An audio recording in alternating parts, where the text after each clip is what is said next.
Shalom, salam sehat, Tuhan mengasihi Anda. Saudara-saudara yang terkasih, wow, kita berjumpa kembali merayakan Paskah. Dan apa arti Paskah untuk kita? Yang sangat menarik, kalimat terakhir dalam bacaan Injil hari ini. Kamu adalah saksi dari semuanya ini. Jadilah saksi Kristus, menjadi saksi Kristus, menunjukkan Anda murid Kristus yang baik. Tapi masalahnya, saudara-saudari, benarkah kita menjadi murid Kristus yang baik, yang siap bersaksi? Tadi pagi sekitar jam 8 itu saya dapat WA dari umat, saudara-saudari. Dia mengatakan, Romo, saya punya hasil survei, Romo. Hah? Survei apa? Saya pikir kayak Cak Lontong pakai survei-surveian. Surveinya bagus. Dan saya mau bacakan untuk Anda, tapi please, janji, semua janji. Juga yang di dalam janji, semua janji ya. Jangan tersinggung. Amin. Kasih kode, jangan tersinggung. Ayo senyum, semua senyum. Saya tidak bisa melihat Anda, tapi Yesus melihat Anda, saudara-saudari. Janji jangan tersinggung. Oh, Romo menyinggung kami. Saya bagus sekali, bagus sekali. Nah, ada tipe 6 tipe umat. Nah, nanti Anda renungkan, Anda masuk tipe yang mana? Karena semangat kebangkitan, Anda masuk tipe yang mana? Kalau Anda mengatakan bahwa Anda punya semangat kebangkitan, semangat Paskah, berarti Anda masuk tipe yang mana? Amin? Siap mendengar? Tabahkan hatimu, nak. Ada 6 tipe umat. Tolong perhatikan baik-baik. Ini bagus sekali nih. Tipe pertama disebut umat penyangga, umat penopang, umat penolong, umat yang aktif. Tipe pertama, umat yang demikian adalah rajin ke gereja, teratur, memberi waktu, tenaga, pikiran, bahkan mungkin finansial, uang untuk mendukung pastor parokinya. Itu namanya umat penyangga. Tipe pertama. Tipe kedua, umat spesial tanpa telur nih. Umat spesial tanpa telur.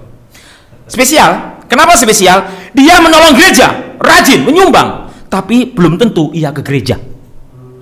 Mungkin sibuk bisnis, nggak nyindir. Mohon maaf, tidak nyindir, saudara-saudara. Maaf ya, nggak nyindir. Tapi kalau disuruh sumbangan, oh berapa Romo? Romo perlu bantuan apa? So sweet, saudara-saudara. Tipe ketiga, umat butuh. Tapi kalimat ini jangan dipakai di Kalimantan, tapi kalau umum nggak apa-apa deh. Umat butuh, umat perlu. Ini tipe ketiga. Yaitu apa? Hanya datang saat dibaptis, pemberkatan nikah, pada saat kematian. Selain itu, nggak jelas kemana. Nggak nyindir ya, nggak nyindir. Hello. Nanti Anda termasuk yang mana, terserah. Nah, tipe keempat, umat tahunan, yaitu hanya muncul kalau Paskah atau Natal. Nah, makanya ada bercandanya nih. Seorang Romo, ini sebelum masuk tipe kelima dan 6, joknya begini. Seorang Romo itu rajin mengenali umatnya, dia sangat mengenal. Tiba-tiba ada seorang umat dia tidak kenal. Umat Romo itu bertanya, Mas, kok saya nggak pernah melihat Anda? Loh, Anda ayo sekarang masuk ke gereja, semangat Paskah, jadi Laskar Kristus. Romo, saya juga Laskar Kristus, tapi saya nggak pernah melihat Anda. Kenapa? Saya tidak pernah melihat Anda, karena saya Laskar Kristus diam-diam. Saya agen rahasia. Ini bercandanya. Baik, yang kelima, tipe kelima adalah umat spon. Yaitu apa? Umat yang hanya menyerap berkat fasilitas yang ada dalam gereja, tapi tak mau memberikan kepada gereja. Ngeri nih, saudara-saudara. Dan yang paling mengerikan, tipe keenam, umat perusak. Tukang berantem, tukang kritik, tukang gosip, isinya ngaco saja, saudara-saudari. Ini tipe keenam. Nah, saudara-saudari, permenungannya adalah Anda masuk tipe keberapa? 1, 2, 3, 4, 5, 6. Pasti semua tipe 1. Amin. Amin. Just do it, lakukan saja. Rajin ke gereja, rajin membantu gereja. So sweet. Seneng pastor paroki, saudara-saudari. Asal jangan tipe ke-6. Aduh, bahaya, saudara-saudara. Apalagi tipe kelima, bangkrut gereja, saudara-saudari ya. Tipe spons, pokoknya ngambil untung, setelah itu menghilang. Aduh. Nah, bertobatlah, kerajaan Allah sudah dekat, saudara-saudari. Nah, saudara-saudara yang terkasih, apa hubungan saya bercerita tipe-tipe tadi? Nah, dalam kenyataannya, saudara-saudari yang terkasih, dalam kenyataannya, Anda dan saya ini ditantang untuk punya semangat Paskah. Bukan hanya umat, Romonya juga semangat Paskah. Semangat Paskah itu artinya bangkit. Ada lagunya kan? Bangkit, serukan nama Yesus. Maju serukan namanya, kita buat iblis gemetar. Kita buat iblis gemetar, tapi yang sering terjadi kita yang gemetar, saudara-saudari. Makanya saya itu tidak percaya dengan orang kesurupan, saudara-saudari. Sungguh saya tidak percaya. Itu bukan kesurupan, itu stres, putus dengan pacarnya gini. Saudara. Saya percaya tidak ada orang kesurupan. Loh, Romo itu aneh-aneh, itu mas saya banyak. Berarti kamu tidak punya iman. Hello. Kita buat iblis gemetar, saudara-saudari yang terkasih. Nah, kita semua tipe 1. Tipe 1 adalah apa? Berani berpikir, berani bertindak. Apa yang gereja perlukan dari saya? Persis kita meminjam kalimat yang dari Presiden Amerika Serikat Kennedy yang mengatakan, jangan bertanya apa yang negara berikan kepadamu, tetapi apa yang engkau berikan kepada negara. Jadi jangan bertanya apa yang gereja berikan kepadamu, tapi apa yang kau berikan kepada gereja. Inilah semangat Paskah. Saya bukan mengada-ada, saudara-saudari yang terkasih. Tidak ada orang miskin karena nyumbang gereja.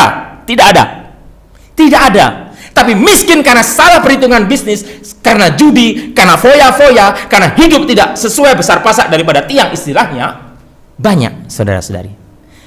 Tetapi, saudara-saudari, mereka yang berpikir all the best for Jesus, yang terbaik untuk Yesus, mereka yang berpikir apapun yang aku lakukan untuk kemuliaan Tuhan, et maiorem Dei gloriam, kemuliaan yang tertinggi hanya untuk Tuhan. Saya tidak mengada-ada, saudara-saudari. Saudara-saudari, saya pernah bertemu beberapa orang kaya, saudara-saudari. Sebagai Romo, saya berkenalan dengan mereka dan saya mendengar sharing mereka.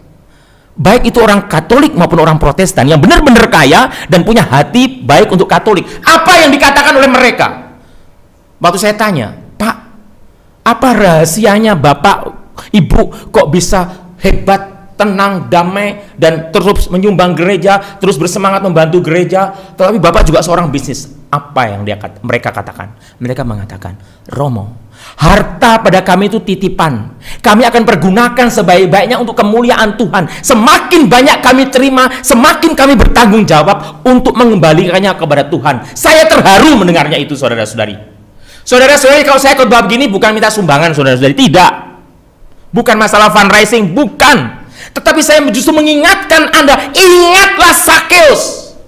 Bagaimana Sakeus pada saat Sakeus mengunjungi Yesus, Sakeus berkata, Guru, separuh dari hartaku kuberikan kepada orang miskin, dan bila aku sudah merugikan orang, aku ganti 4 kali lipat.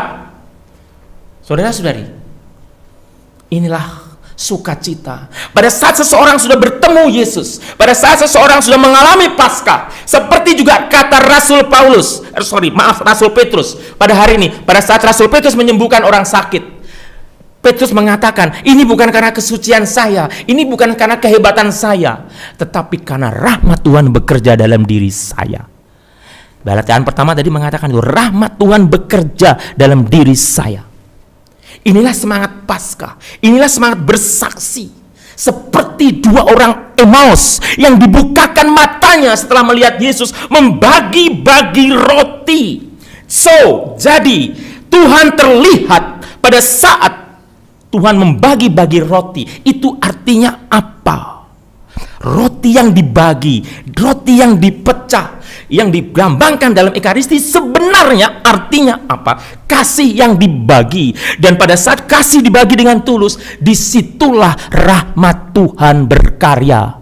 Jika ada cinta kasih, hadirlah Tuhan. Pada saat Anda membagi kasih dengan tulus, tadi saya umpamakan tadi, orang membagi-bagi hartanya, membagi dengan penuh kasih, Anda tidak akan miskin, Anda malah justru terberkati. Amin, saudara-saudari, Anda terberkati. Makanya mohon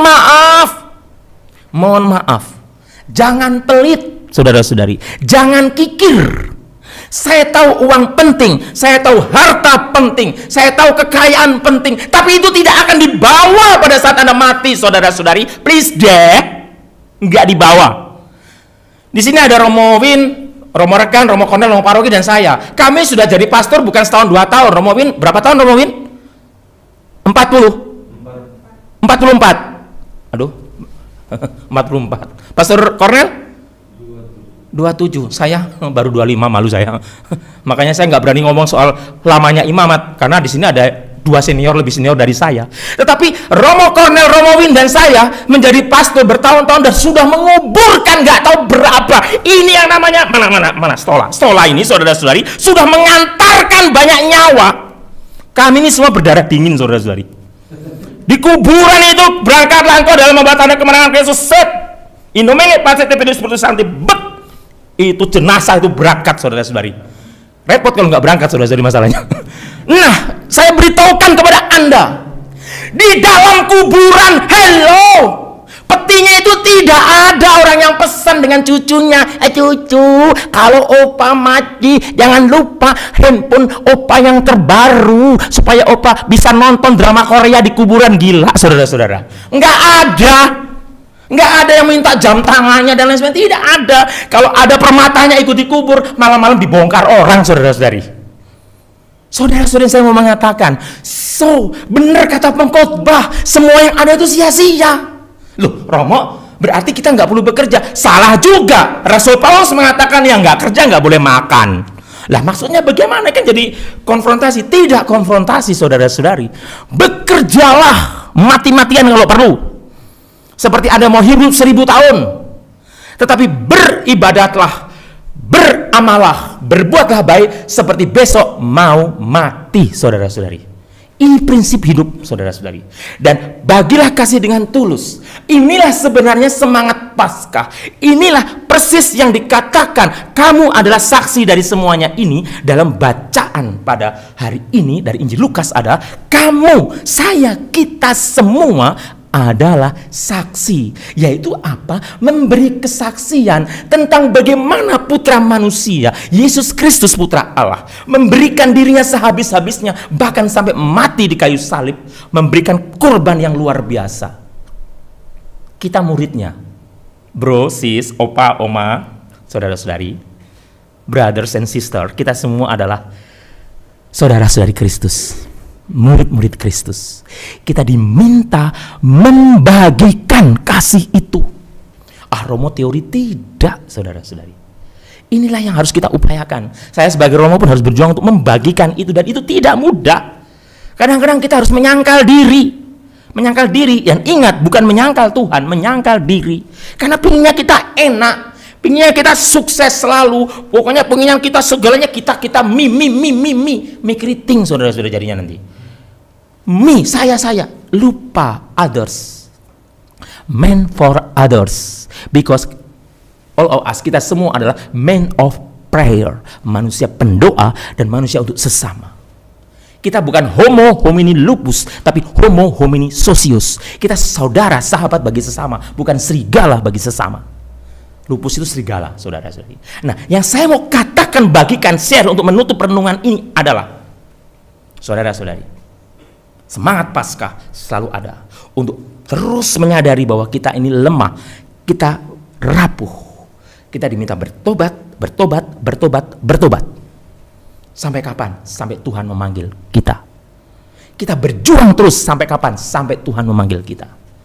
Saudara-saudari, Anda tahu keberhasilan setan, keberhasilan Lucifer, Beelzebul dan teman-temannya itu adalah pada saat manusia merasa lagi tidak perlu Tuhan. Pada saat manusia berjalan semuanya fine-fine saja. Pada saat manusia sudah merasa, wah sudah oke semuanya. Buat apa Tuhan? Tuhan itu adalah kata-kata kosong. Itulah keberhasilannya. Saudara-saudari, itulah perjuangannya. Bagaimana orang tidak lagi mengenal Tuhan padahal tahu Tuhan. Tahu, ada Tuhan, tahu. Tuhan tahu. Orang mengenal Tuhan, saya tahu Tuhan, tahu. Kalau orang-orang yang nggak percaya Tuhan, tanya Tuhan, tahu mereka. Suruh menjelaskan mungkin tahu, bahkan lebih pintar dari Anda. Tapi akan mereka mengenal? Karena mengenal berarti ada hubungan batin, saudara-saudara. Tahu dan kenal beda, saudara-saudara. Tahu dan kenal beda. Tahu? Saya tahu. Saya tahu Presiden Indonesia Joko Widodo, saya tahu. Tapi mengenal Joko Widodo beda, saudara-saudara. Mengenal lebih dalam, lebih menyentuh. Nah pertanyaannya, apakah Anda mengenal Tuhan? Tak kenal maka tak sayang. Setelah Anda mengenal, Anda mencintai. Dan kalau Anda mencintai Tuhan, Anda akan men-share kasih Tuhan itu bagi sesama. Anda akan bagikan kasih itu bagi sesama. Dan tanpa sayang-sayang, saudara-saudari. Saudara-saudari, berjuanglah dalam hidup ini. Berani menjadi saksi. Dan ingat tipe umat tadi. Kita berdoa semua tipe pertama. Amin. Setuju? Saya kira pastor paroki suka ya kalau setiap umat tipe pertama ya. Atau tipe keenam, setruk pastor parokinya, saudara-saudara. Setiap hari pastornya digosip terus, digosip. Pastornya jalan dengan ayam, digosip, saudara-saudara. Apalagi jalan dengan wanita, habis, saudara-saudari. Pastornya lagi apa saja, lagi padahal pastornya nggak ngapa-ngapain, lagi telepon, lihat toh, lihat itu. Padahal telepon dengan Bapak Uskup. Nah, lihat toh. Orang kalau bercuriga tuh apa saja dijadikan bahan, saudara-saudara.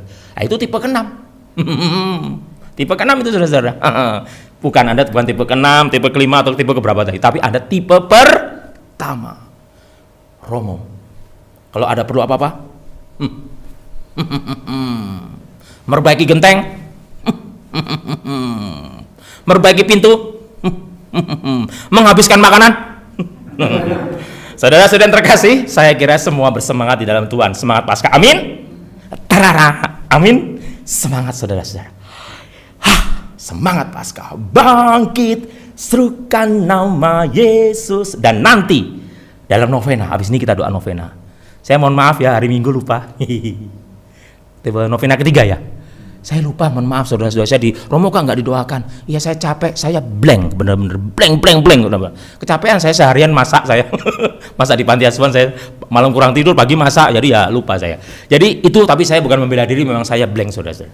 Nah, yang saya mau katakan adalah apa? Nanti di dalam doa novena, fokuskan permohonan Anda, dan nanti dalam adorasi, fokuskan permohonan Anda. Untuk apa? Untuk berani menjadi saksi Kristus. Untuk apa? Untuk berbagi, berani berbagi kasih Anda kepada sesama. Amin. Berkah